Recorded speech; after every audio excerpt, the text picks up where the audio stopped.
All right, nice to have you aboard. I'm Will Doctor, bringing you the latest on the world of golf here at the midway point of week 5 of the 2026 PGA Tour season. You've got the top players in the world right now, 41 of the top 50 in the 80-player field to close out these final two events of the West Coast Swing. And boy, has it been a good one so far. Got her up at Sony, Scheffler getting to 20 before 30 in Palm Springs, Rose putting the pedal down at Torrey Pines, and got her up again last week in Phoenix as he snuck up on Hideki Matsuyama. You've gotten a great mix of winner between emerging talents like Goddard and veteran talents like Rose. And now this week you have a number of situations and a number of unique possibilities as far as how things are going to shake out. 713-780-3776 is the number to get in here. We'll take your calls later on. We will hear from 24-year-old two-time winner Akshay Bhatia, who we spoke about last weekend as he was contending in Phoenix. He was confident that he had found a fix for the driving issues that plagued him at the back half of last season after, of course, you think back to last year's Florida Swing. Bhatia was right there at the Players' Championship just, less than 12 months after his second win at the 2024 Valero Texas Open up the road in San Antonio. But he's been perfect through 36. Here's Bhatia. And yeah, I mean, bogey free around, these golf courses are great. Greens can get bumpy. You can get some really tough putts with how much slope's in the greens. And so I've been really steady, inside 6 to 5 feet. And then, short games felt pretty nice. And it's been pretty stress-free minus a couple shots today. So, it's just fun when feel like you're just in a groove. Yeah, there's a lot of questions I'm getting, a lot of questions that came in last night. Is Akshay anchoring the long putter? I don't think he is. I think he wears looser clothing, at least the shirt and the pullover, maybe not the capris that he seemed to be getting shorter and shorter every year for Bhatia. But I don't think he's anchoring the putter. I think he's got it off the sternum. And you got to watch this weekend how he uses the lower body in the golf swing and plays the 9-window game in the wind at Pebble. He'll begin the weekend in a share of the lead at 15 under with 23-year-old Ryo Hisatune, who is looking to become the PGA Tour's 6th winner from Japan. You look at Ryo's last 3 weeks, he finished in a tie for second, well behind Rose at the Farmers, and then had the 36-hole lead last week before settling for 10th. But he's getting a ton of exposure, and he's getting a ton of experience in the big spot. Shot a career low 62 on Thursday at Pebble. And then nice work from Hisatune yesterday at Spyglass. It looked like he was going to maybe fall off. He weathered a couple bogeys there on 18 and 1. He started on 10. He looked like he was going to drop back for a second in the middle part of that round. Heard a lot of people trying to fade Ryo yesterday, but he battled fantastic. He played his last 5 holes in 4 under, and all of a sudden he's back in the final pairing on Saturday alongside Akshay. We will also hear from 6-time PGA Tour winner Slick Rick Fowler, who starts the weekend one back of the leaders alongside Sam Burns. Burns had a chance to win the U.S. Open last year before he was wrongly denied relief on that casual water ruling on 15 at Oakmont. That was an absolute joke. Great to see Burns getting warmed up around his usual time to shine around the Florida Swing. Yeah, I gave myself a couple chances last year. Played some nice golf, just didn't capitalize in those moments. But I feel like it's always a razor-thin margin of winning and not. So, the more you can put yourself in that position, the better. We'll get back to Burns. Not seeing anything that I love as far as third round 2 balls on Burns. You've got Burns as a minus 135 favorite over Akshay. I feel Akshay has been the better player over the last 3 weeks. Burns really just starting to find his form this week. You've got Burns you got Burns matched up against Ricky Fowler, pretty even there. And then you've got Sam Burns against Minwoo Lee. I'll pass on all those. We'll get back to Burns. I found it amazing that going into this week, Ricky Fowler had never finished better than tied 27th in 6 starts at Pebble. He probably betters that this weekend based on how well he's played to open the year with top 20s at Amex, top 20s in Phoenix. great to see Fowler finally back healthy after a long 2025 season. Well, I mean, body and shoulder feel a lot better than it did last year. So it was nice to be able to play the way I did through the summer and grind that out. Ultimately, get inside the top 50 to kind of secure some starts for the year. So to have that time off to kind of rest, work on some things, be a dad at home. I enjoyed it, but was excited to get back out, and it was definitely nice to see some solid golf at Amex. Went bogey free for 3 days over the weekend there. Some more decent, okay finish last week. But it's been good to kind of shake a little bit of the rust off of having some time off, and off to a good start here this week. I feel like Ricky's kind of selling himself short as far as how good he's playing right now. I mean, you look at the end of the 25 season, and Ricky finished the playoffs. He didn't make it to the Tour Championship, but finished tied 6th in Memphis, tied 7th at the BMW. He got some nice time off over the offseason, let the shoulder heal, spent some time with the family, and now, he opens this year, had a great start in Palm Springs, was up there for a while in Phoenix, settled for a top 20, but you have to think Rick's getting back in the winner's circle here pretty soon. 64 yesterday at Spyglass was his career low on that golf course. When Ricky's healthy, and he's going into this week and it's 6-1 odds, not a whole lot of people talking about him. Ricky there's nothing wrong with taking Ricky going into this week, and I think he's a fine option and playing very well despite not having much past success at Pebble. You've got the water bottle matchup there where Ricky Fowler is a -138 favorite over Hisatune.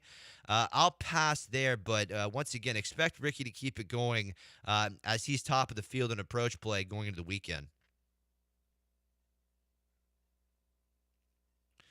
We'll get to Ricky crediting soft conditions to the good approach here pretty soon. We got that right here. Here's Ricky on the good approach play.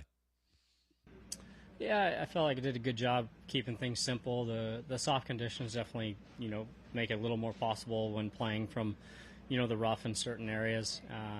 Not that I was ever too far offline, but, a couple times it wasn't as, didn't feel, like it was as much of a premium that I needed to be in the fairway, especially in situations where there might have been a back pin or something like that.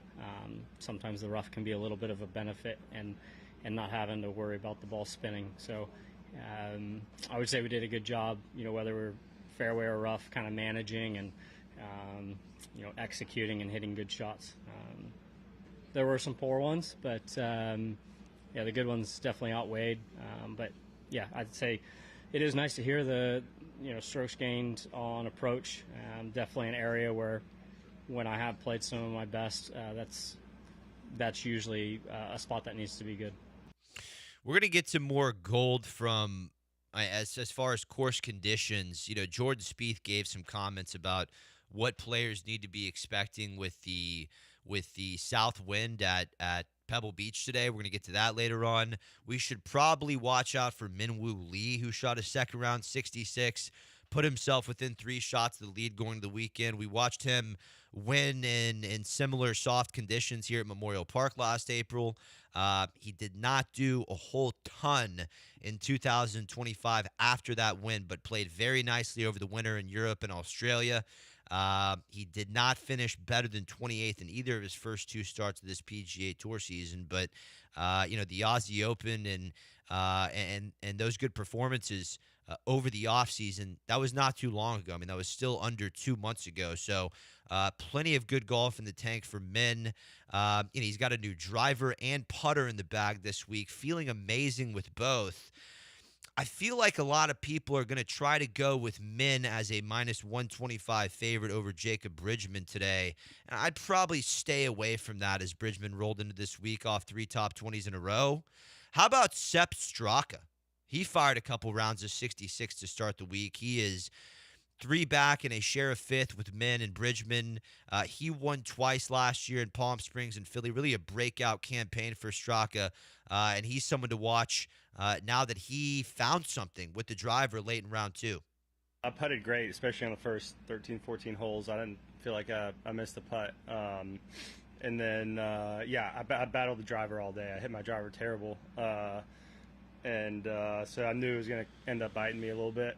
Just trying to kind of survive, and made a couple of costly bogeys there, but really felt good about the driver coming in. I kind of found something, so hopefully take that in the weekend. I like Sepp going to this weekend. I mean, and he said he struggled with the driver for most of the day. He still finished the end of the day hitting more fairways than he did not. He's obviously in a very good place with his ball striking. You might have to love Sepp Straka over Jake Knapp. We'll talk about that third round matchup a little bit later. Knapp has struggled in third rounds, even though the iron play, the approach play, his numbers are really coming around despite, using PXG equipment that I don't know how any of these players do it. We talked at the beginning of this year when Potgieter and Marco Ping signed with PXG, and now you're seeing their games take a toll because of that. I feel horrible for the Ping fans and the Potgieter fans. And now the Knapp fans are kind of having to wait. If Knapp played better equipment, he'd have his second PGA Tour win already. If Jake Knapp had better equipment, he'd have his second PGA Tour win already. Knapp and Hoagie are tied 8th at 11 under going into the weekend, and in a 7-way tie at 10 under. 5 back is Matt Fitzpatrick, Patrick Rogers, Keegan Bradley, Hideki Matsuyama, Xander Schauffele, Jordan Spieth, and Nick Taylor. Spieth and Taylor being past champions. We'll hear from those players on the other side. That's a dangerous pack at 10 under. A lot of major champions. Fitzpatrick, Bradley, Matsuyama, Schauffele, Spieth. You could see Nick Taylor win his first major this year at the PGA Championship at Aronimink. We'll talk about that a little bit later. Get you some picks, take your calls. This is the Golf Hour with Will Doctor. Back after this. Mike Booker, chairman of the Texas Golf Hall of Fame and holder of a record number of Texas Golf Association championships. The Texas Golf Hall of Fame is the foundation of golf in our great state. So many great individuals, Ben Hogan, Byron Nelson, Kathy Whitworth, Ben Crenshaw, and many others, lead the way in making golf in Texas known around the world. Now you can experience the history of Texas golf digitally at texasgolfhof.org and share with your family and friends. See you on the course.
This is the Golf Hour on ESPN 97.5 and the ESPN Houston app. From the Huntington Bank Studios, here's Will Doctor. All right, welcome aboard if you're just joining us. Akshay Bhatia and Ryu Hisatune in a tie at the top at 15 under par. We heard from Ricky Fowler. We heard from Sam Burns. Those two are at 14 under, one back. You really have two veterans in Fowler and Burns chasing a couple young guys going into the weekend. You know, we heard from Straka in the first segment. He won twice last year, starts the weekend at 12 under. Like him a lot going to the weekend at 13 to 1. And, you know, where we left off in the last segment was that 7-way tie at 10 under.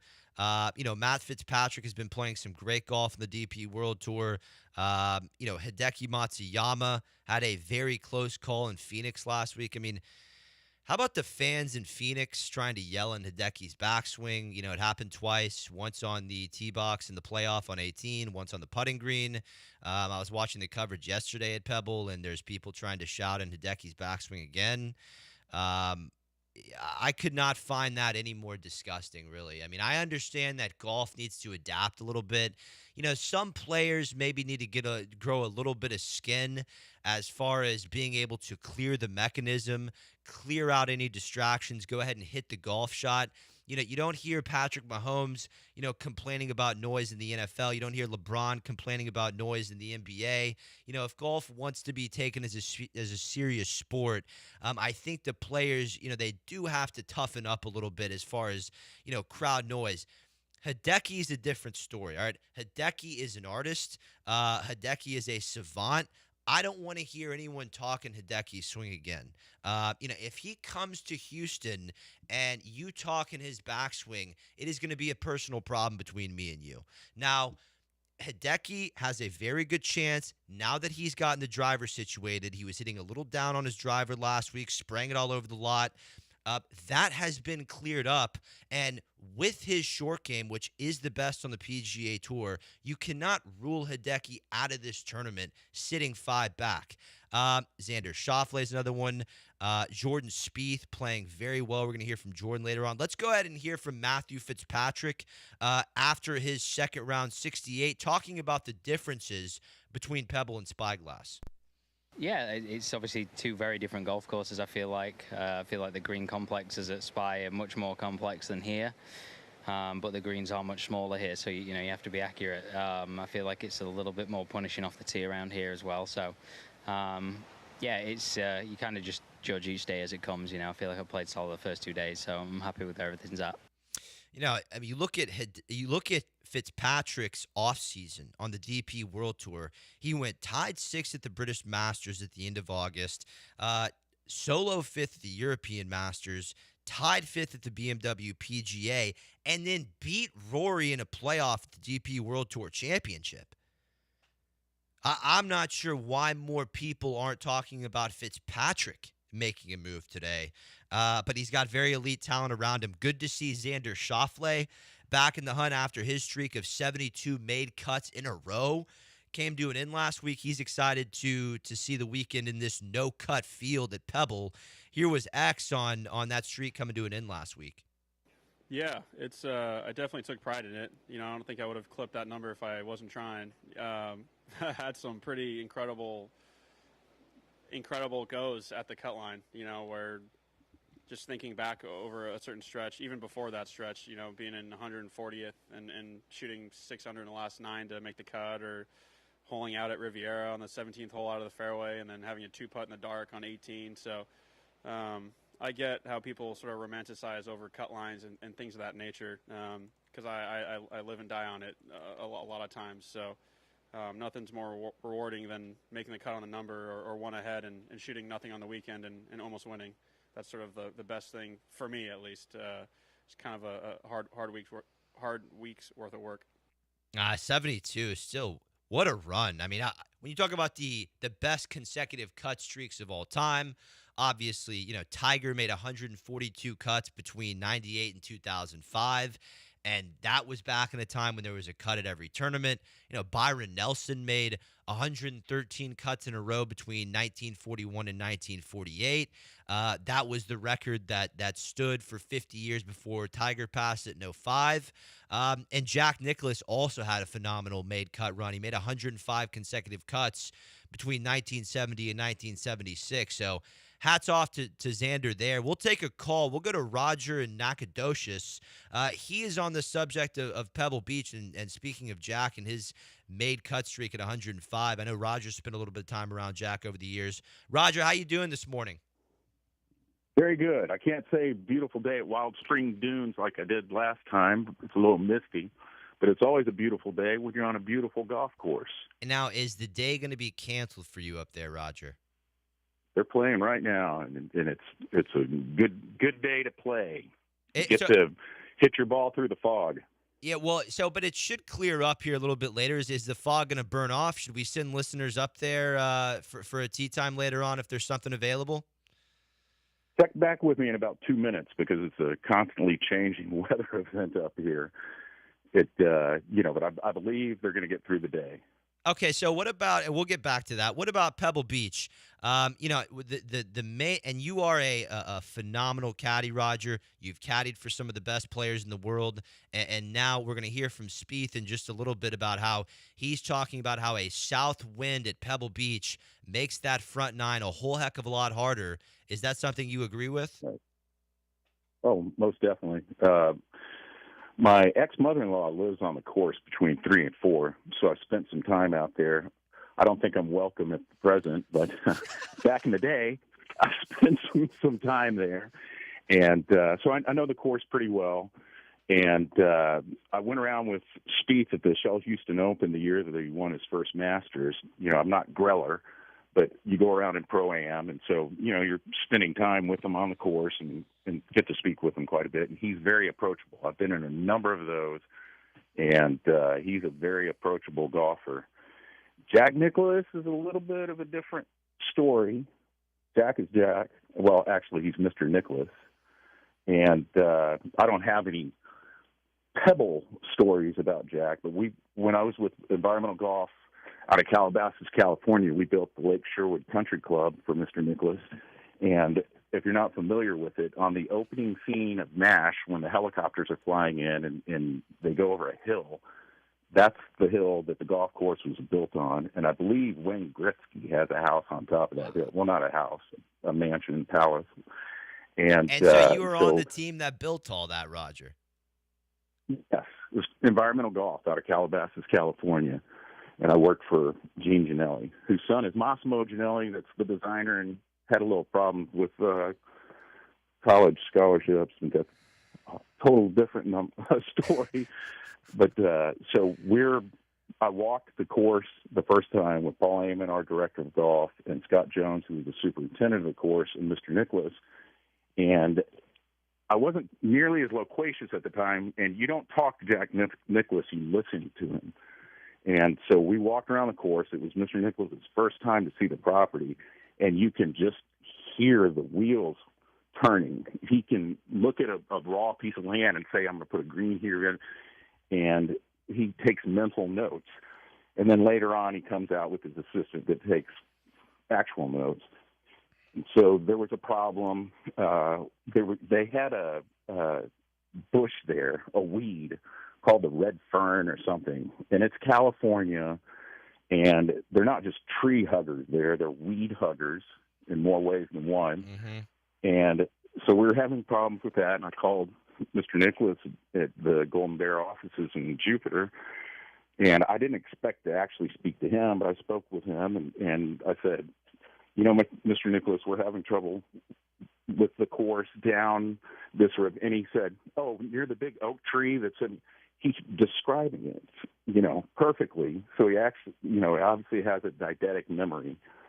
And it was very impressive at the time. Well, years later, he was giving a seminar at the Trump National Jupiter, which is right next to the Bears Club, which is the Bears Club.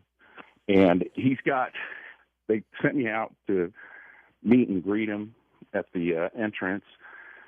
and you take your clubs out and walk them in, as you do. And I see him pulling up, and just like there's a Mary Kay pink, there's a golden bear gold, and so it's very unique. And he's pulling up in his golden Lexus, and I said, "Well, there he is." And he pulled out.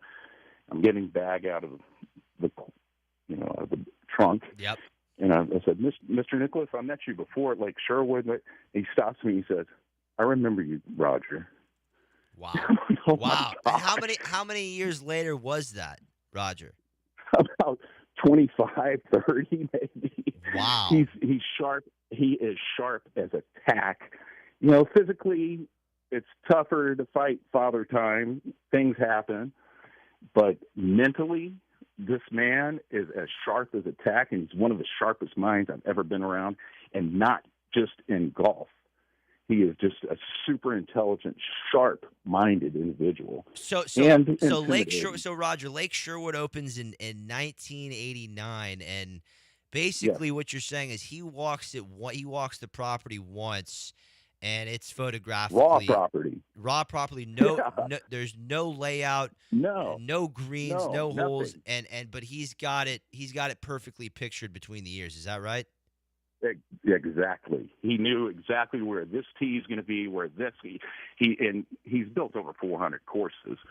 But I've been around with other designers, and some of them are easy to deal with. Arnold Palmer was a blast, a breeze to deal with. I can give you other Arnold stories at a later point. But at the same time, we were building Aviera down in Bataquitos Lagoon in Carlsbad, California. Okay. So I was alternating dealing with Mr. Nicholas and Mr. Palmer, and they're a bit different. But Jack is just one of the greatest, if not the greatest golfers of all time, which I think he is. He's the greatest golf mind of all time. So when you're dealing with when you were working for Mr. Palmer, Mr. Nicholas, you gave an example of a little bit of a not a tree problem, but a weed problem, just a general, maybe a little bit of an issue with whatever's going on in the building of the course. Who was easier to deal with in that regard when you had maybe an issue or a question, Mr. Palmer or Mr. Nicholas? Well, you try not to go directly to them, or at least I try not to. Yeah. But our company was out of California, and we were dealing mostly with California, and it's a nightmare. All the regulations. You don't just have OSHA, you have Cal OSHA. You don't just have EPA, you have Cal EPA, and all these other agencies. And they used to tell us on a course, if you see a lizard or a worm or something, don't tell anyone, because it'll shut us down, because it's a protected worm. So it's different dealing. A worm, Roger. Whatever. I mean, they protect everything. They were protecting weeds, and it's different. And hopefully, the USA will never be like California. Yeah, no makes kidding. Business very, and I think you know where I'm going there. So it just makes business very difficult. It's an absolute disaster, and we saw what happened in the Palisades, last year when they had to cancel Riviera, and now we're hearing that the water, the irrigation from the north wasn't handled properly. It's just a whole disaster, Roger. But I want to ask you. That's a great spot for a golf course. Yeah. Yeah, what about this, Roger? We can't really talk about the Pebble Beach Pro-Am without talking about Mr. Nicholas. Won this tournament in 1967, 1972, and 73. Also won a U.S. Open here in 1972, and has a U.S. Amateur win here in 1961. Was he the king of Pebble Beach, and is he still? Pebble Beach is similar to Augusta. You really need the experience on the course, and it does take specific skills. And Pebble Beach is, especially the Pebble Beach course, I think Spyglass is a superior course, and I'd like Poppy as far as the scenery and whatnot. But the Pebble Beach is two different courses, with wind and without wind.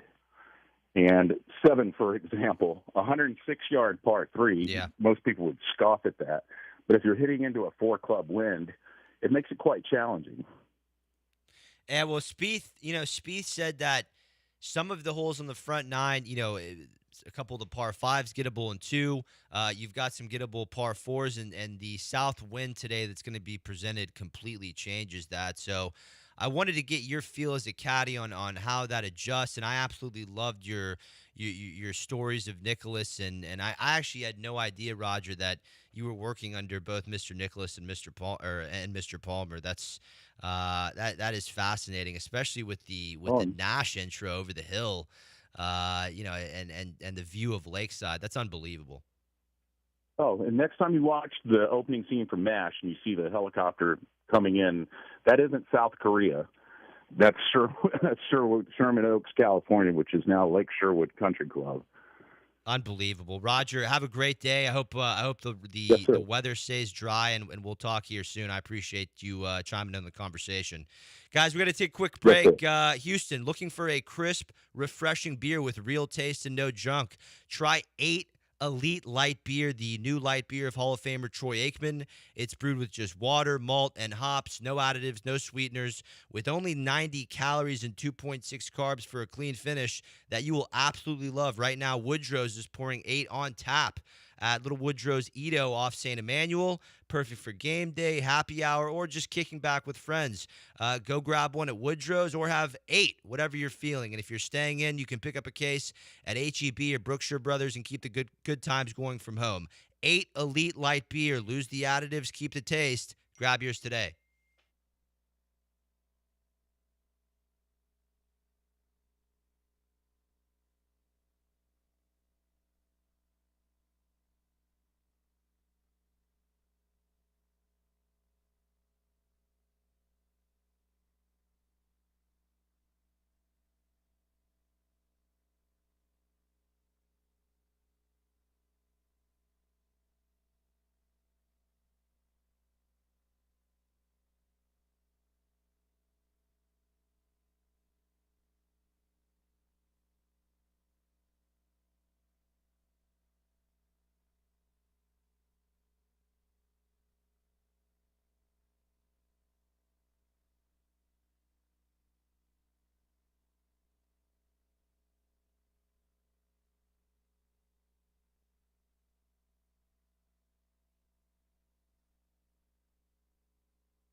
You're listening to the Golf Hour on ESPN 97.5 and 97.9 HD2. from the Huntington Bank Studios. Here's Will Doctor. All right, moving along, I want to get to how some of our Texas forefront is looking heading into the weekend at Pebble. Jordan Spieth back in form. He plays Pebble well. He is at 10 under, 5 back going into the weekend. And, of course, world number 1 Scottie Scheffler posted a 6 under 66 yesterday to move up the leaderboard to a tie for 34th, 9 back of the lead, still an outside chance. Now, back to Spieth, I thought he gave us some great insight on how the course is playing, starting with how Pebble plays and Spyglass when the greens get a little softer and receptive. You've had rain come through Pebble earlier this week. You had a little bit of rain on Tuesday, Wednesday. The course is playing fairly soft, and they're expecting a 90% chance of rain tomorrow as well. Here was Spieth on how the course changes when those conditions are presented. Got decently challenging towards the end here today. But the greens are so receptive, and they're not super fast out here right now, just from, I think, the weather that we got on Tuesday and Wednesday.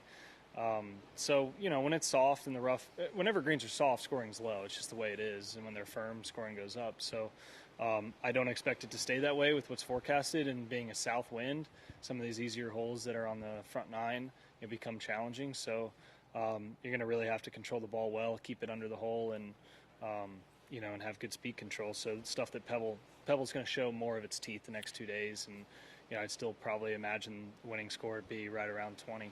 Wow. How about Spieth predicting the winning score at 20 under when the 36-hole leaders are at 15 under?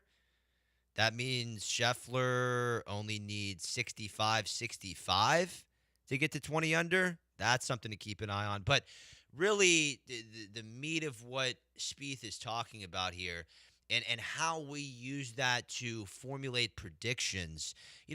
Who are the ball strikers that are going to thrive with the southern wind on the front 9? Who are the ball strikers that are going to struggle?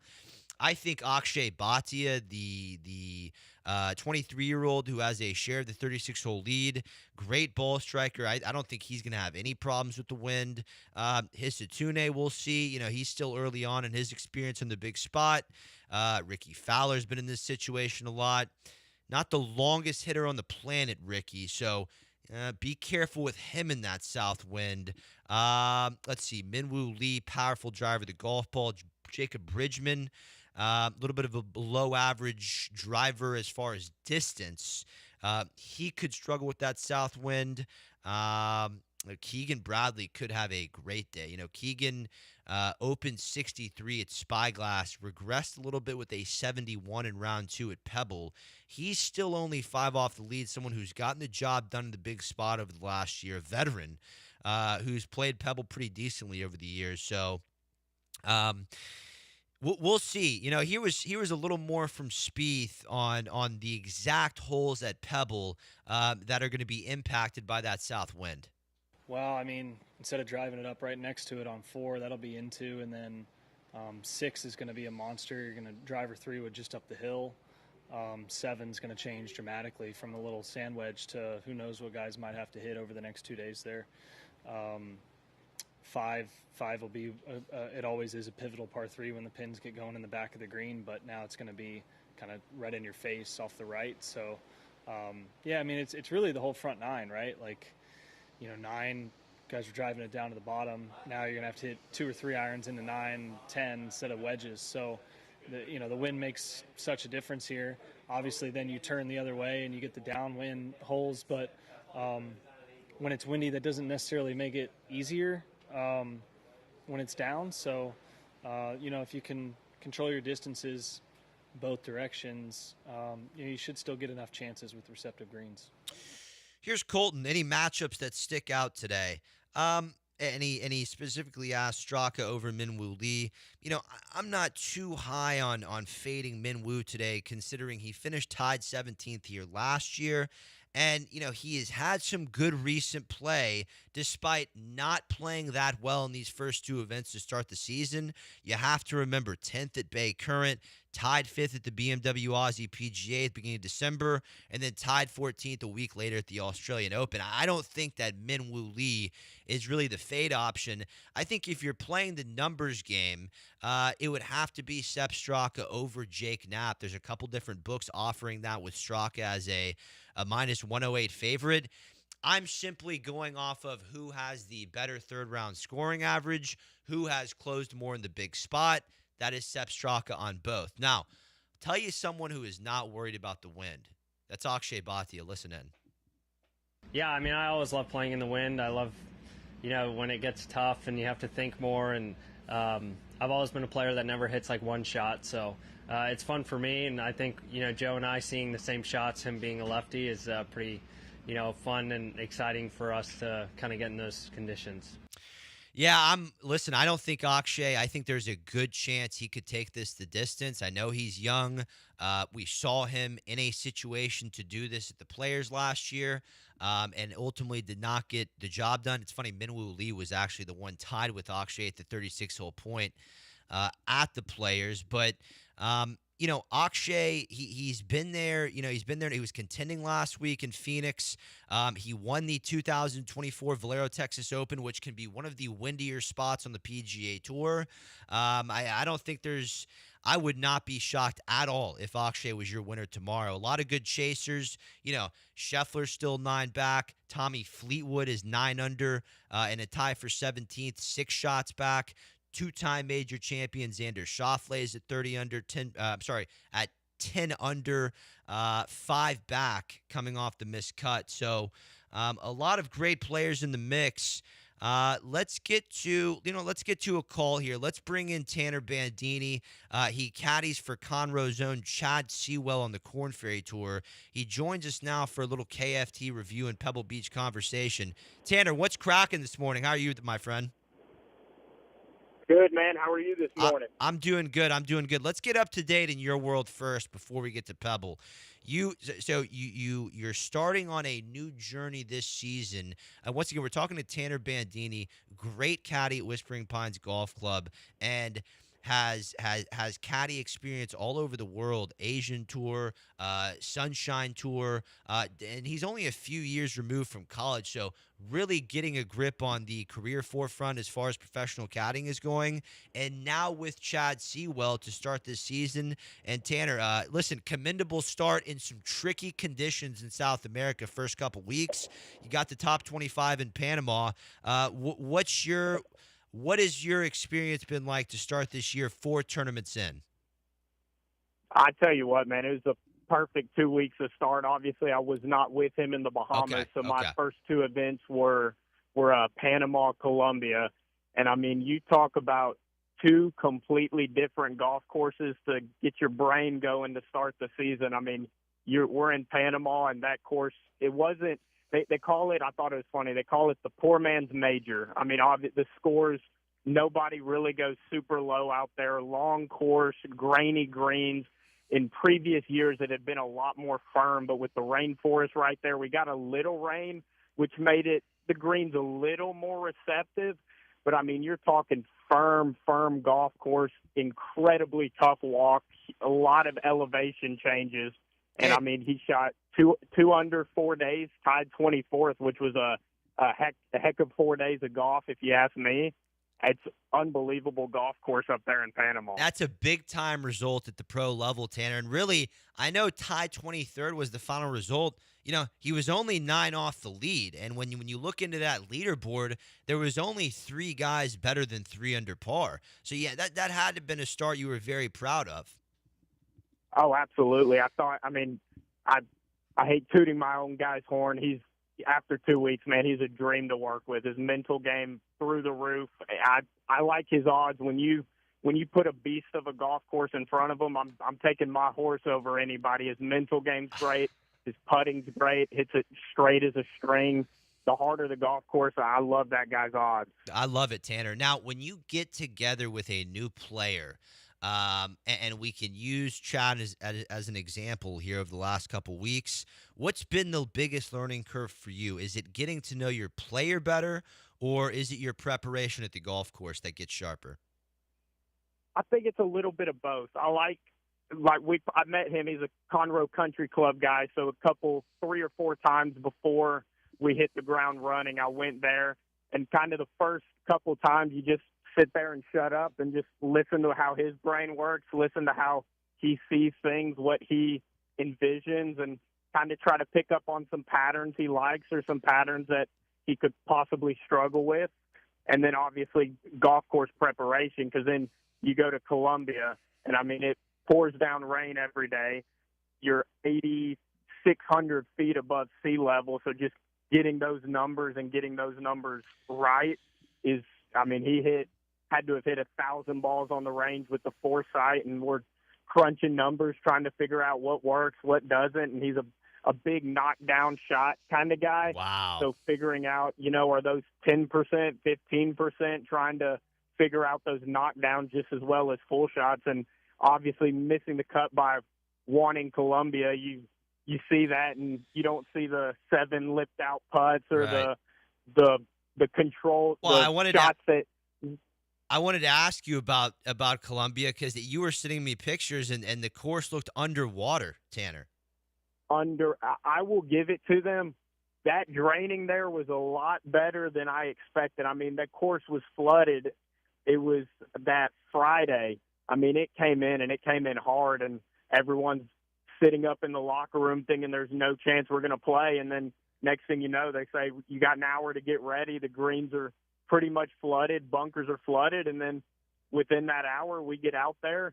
He resumes play, makes a 20-footer for birdie. Next hole makes a 25-footer for birdie. So I was glad we got to get out there, and they did a very good job with the draining. Well, being from Texas, I mean, rain, wind, snow, I'm sure Chad can handle it all. Oh, he's 100%. The only thing that's a little different is those POA greens. You're not really used to that here. So it was a lot of green reading with our feet.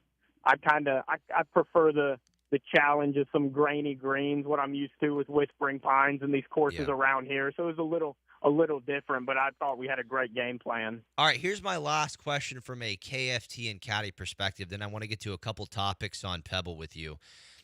When you're out there, Tanner, and you're in South America, or we can take last year, for example, in South Africa or Asia, have you been able to pick the minds of any caddies that have been out there a little bit longer, or is everyone kind of in their own lane? What's the feel, Tanner?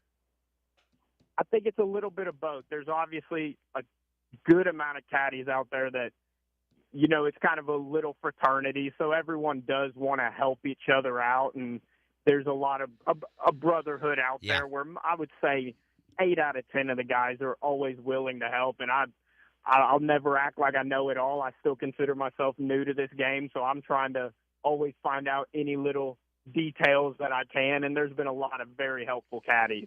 We've got Tanner Bandini on the line. He is caddying on the Korn Ferry Tour for Chad Sewell. Guys, make sure when Tanner, when are y'all back on the road? Next week or the week after? Not tomorrow, but next Sunday we take the red-eye flight to Argentina, and then right after that, Chile. So 2 more in South America. Okay, so everyone make sure you get on your PGA Tour app, go to the Korn Ferry Tour, favorite Chad Sewell, keep track. We'll be keeping track here on the show. One of Conroe's own, and really extremely high expectation as far as, this is someone who could absolutely be on the PGA Tour in the next 2-3 years, had a great college career at Sam Houston State, and now he's got an absolute superstar in Tanner Bandini on the back for him. I'm fired up for Chad and Tanner. Tanner, let's talk about Pebble a little bit. Let's work it. Let's work it back to Pebble here. Is there anything you think I'm missing as far as situations that could happen? I think the couple situations I'm seeing, number one, Akshay Bhatia could take this the distance. I don't think that's out of the question at all. We've seen Minwoo Lee get the job done in Houston over the last year.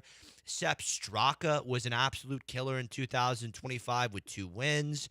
Matt Fitzpatrick and Hideki have both been commendable over the last 3 months. what are you seeing? We can get to some audio here from Rory and from Viktor Hovland. Who have you been watching? What's the situation you're seeing going to the weekend at Pebble? Well, as you know, Will, me and you have had a lot of good memories and good moments together. None that I put more over than Sepp Straka winning the John Deere Classic. So he's always going to have a soft spot in my heart. From what I've heard from the audio and what you've said about how he's hitting the driver, how he's found something and even struggling with it, and posting the scores he does. I mean, if that club turns on for him, I like Sepp Straka's odds in this one, man. I think he's finally kind of playing some good golf. He's an unbelievable ball striker, which is what that course calls for. I like Sepp Straka's odds. I love Batia's mindset about the win. I think a lot of people will say things like that, but actually meaning it's another. And you can hear it in his voice. He actually means it. So somebody who's willing to embrace a challenge like that, I think that mental state is phenomenal for a chance to weather the storm and put up 2 more really good rounds. Last one I'll add, I'm always worried about it because the Jordan Spieth experience can get stressful, but how good is it for golf seeing Jordan Spieth? The best. Turning it back on. The best. When he's in contention, yelling at the shots, having good conversations with Greller, it's fantastic. And really yesterday, I don't know how much of the coverage you got to watch, yesterday on the greens was potentially his best days on the greens that I have seen since like 2015 Jordan Spieth. He was making some serious 15 to 25 footers and starting the weekend 6 back, man. You got to be, him and Scheffler are about to pull the slingshot engaged today, Tanner. They're going to be coming up this leaderboard. Now, and I like that. I like your take on Straka, like your take on Spieth. Want to get to Viktor Hovland, who is 10 back of the lead going into the weekend. With 90 seconds, Ryan. Okay, let's. You know what? Viktor Hovland found something with Grant Waite. You need to hear it. Let's run that very quickly. Can you run that, Ryan? I'm sorry. This is a guy who can shoot 10 under in 2 days in his sleep. We got to get to Hovland here before we get out. I mean, it's basically, without trying to get too in depth, but trying to get a bit more dynamic off the ball. It's just felt very armsy and very stiff and sinking too much down. So if I can feel like I'm kind of standing up and extending a little bit more, that solves a lot of problems that I've been struggling with. I look for Hovland to make a move over the weekend. 300-1. Don't expect him to win, but we're getting close to the Florida swing where he won the Valspar last year. We'll keep an eye on Hovland. Appreciate everyone joining me today. Thanks, Ryan Mara, behind the ones and twos. We'll see you next week on the Golf Hour with Will Doctor.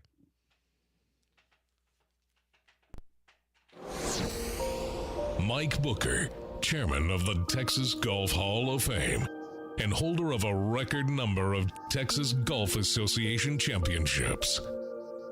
The Texas Golf Hall of Fame is the foundation of golf in our great state.